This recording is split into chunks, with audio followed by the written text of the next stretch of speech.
Jadi untuk video yang kali ini kita akan membahas mengenai salah satu materi dalam kelas 12 matematika, yaitu turunan trigonometri.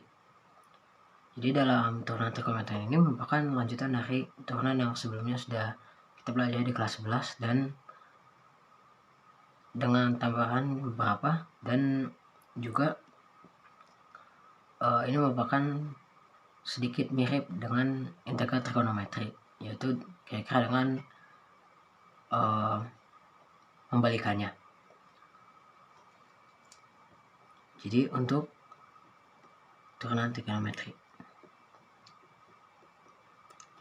jadi dalam turunan trigonometri ini merupakan cara pengajarannya sangat mirip dengan turunan biasa, namun memang ada beberapa pengecualian dan rumus-rumus baru. Jadi untuk turunan trigonometri ini, yang pertama yaitu kita misalkan fx sama dengan sin x, maka f aksen x atau turunannya sendiri merupakan cos x. Misalnya lagi untuk fx sama dengan cos x, maka f aksen x nya atau turunannya akan menjadi min sin x. Untuk tangen x, maka f aksen x nya menjadi sekant kuadrat x. Untuk kotangen, itu kebalikan dari tangen, itu akan menjadi minus kosekant kuadrat x. Untuk sekant x, atau kebalikan dari cos, itu akan merupakan sekant tangen. Dan untuk yang kosekant x menjadi minus kosekant kali kotangen x. Jadi memang rumus yang baru yang digunakan dalam materi turunan trigonometri ini, dan juga nanti mungkin integral karena kebalikannya, yaitu merupakan sin menjadi cos, cos menjadi min sin. Itu yang menjadi pokok ingatan, yaitu ketika cos itu menjadi min, bukan hanya sin sendiri. Dan untuk sisanya tangan ke tangan merupakan yang kuadrat, kita harus ingat, dan sekant dikalikan dengan tangen lagi, dan kosekant dikalikan dengan kotangen lagi. Jadi memang materi yang baru memang hanya itu saja dalam turunan trigonometri. Alasan saya memilih materi ini karena memang yang susah itu dalam penguraiannya sendiri. Kita masuk coba dalam latihan soal yang pertama. Jadi diketahui bahwa fx sama dengan min cos kuadrat x kurangi min sin kuadrat x. Nah, yang ditanyakan yaitu f aksen x, bagaimana itu? Nah, jadi kita bisa, mungkin beberapa sudah memikirkan bahwa cos kuadrat x kita akan ubah menjadi sin kuadrat x dengan cara 1 dikurangi 2 sin kuadrat x. Nah, itu juga bisa. Namun yang menurut saya lebih mudah yaitu langsung saja menghafalkan sifat yang sudah kita ketahui, yaitu cos kuadrat x kurangi sin kuadrat x, yaitu merupakan minus cos 2x. Nah, jadi dengan demikian kita langsung dapat mengubahnya langsung menjadi rumus yang ada di atas tadi. Jadi f aksen x, jadi maaf saya lupa tambahkan, ketika misalnya fx sama dengan sin ax, dimana a nya merupakan sebuah bilangan lagi, jadi x nya bukan tunggal, misalnya 2x atau 3x, maka f aksen x nya sendiri itu menjadi a cos ax. Nah, jadi demikian juga dengan sisanya, maka jadi bilangan yang dikalikan dengan x dalam akan dikeluarkan dan dikalikan lagi dengan hasilnya. Jadi misalnya minus cos 2x, maka dikalikan turunan cos 2x, kita ketahui bahwa cos menjadi min sin, dan jika 2 maka dikalikan 2, maka kita dapat langsung mengetahuinya, minus 2 sin 2x.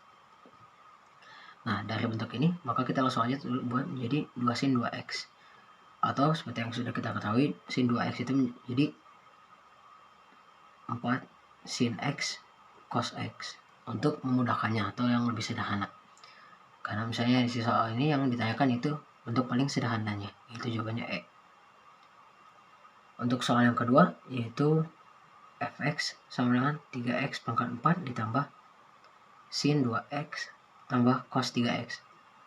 Yang ditanyakan yaitu f aksen x sama dengan berapa. Jadi dalam gabungan ini sendiri misalnya ditambahkan dengan sebuah x pangkat sekian, maka akan langsung saja kita bisa tulis karena kita sudah ketahui aturan penjumlahan dalam turunan, maka kita ketahui bahwa bisa dipisahkan, yaitu diturunkan masing-masing. Jadi langsung saja 4 dikali 3 yaitu 12 dan x dikurangi 1 menjadi pangkat 3 dan untuk sin 2x kita sudah ketahui menjadi dikalikan, jadi 2 cos 2x tambah dengan cos jadi minus sin 3x dikalikan dengan 3, maaf tadi kelewat, jadi hasilnya akan menjadi 2 cos 2x dikurangi 3 sin 3x tambah 12x pangkat 3. Jadi memang kalau ditambahkan dengan sebuah bilangan lain atau konstanta juga, maaf, dengan x, maka dapat digunakan seperti biasa saja. Maka ini jawabannya dan pilihannya merupakan E. Nah, itu masih merupakan soal-soal yang masih mudah karena memang konsep ini tidak mudah untuk soal-soal yang lebih sulit lagi dan banyak sekali yang dapat diotak-atik atau diubah-ubah. Jadi untuk yang soal berikutnya diketahui bahwa fx sama dengan sin x tambah cos x dibagi sin x. Jadi ditanyakan f aksen untuk pi per 2 atau seperti yang kita ketahui itu merupakan 90 derajat.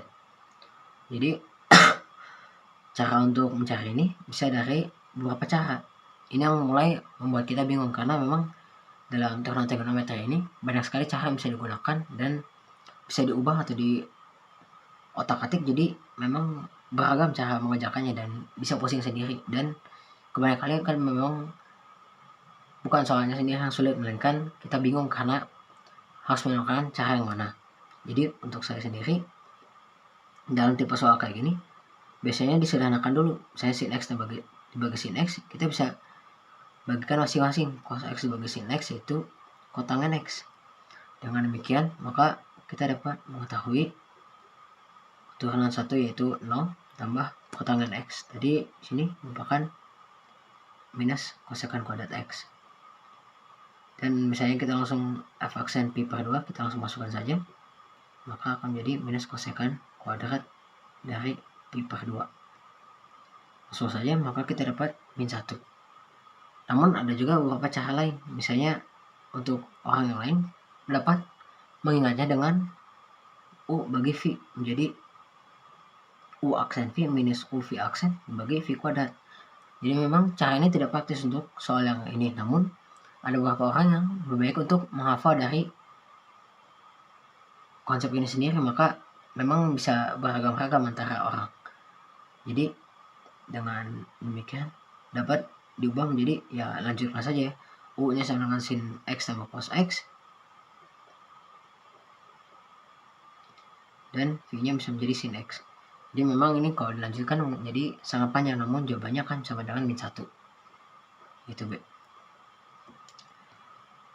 Dan untuk tips-tipsnya, yang pertama yaitu kita harus membagi soal dan informasinya, karena seperti yang saya bilang tadi memang soalnya memang bisa lebih banyak lagi, bisa lebih panjang lagi dalam beragam bentuk, misalnya menjadi akar, menjadi pembagian, jadi pecahan, ya memang banyak lagi variasinya. Oleh karena itu informasinya sebagai mungkin dibagi-bagi dan kita harus mengingat peraturannya satu-satu. Jadi peraturan-peraturan yang sudah kita pelajari harus diingat-ingat lagi.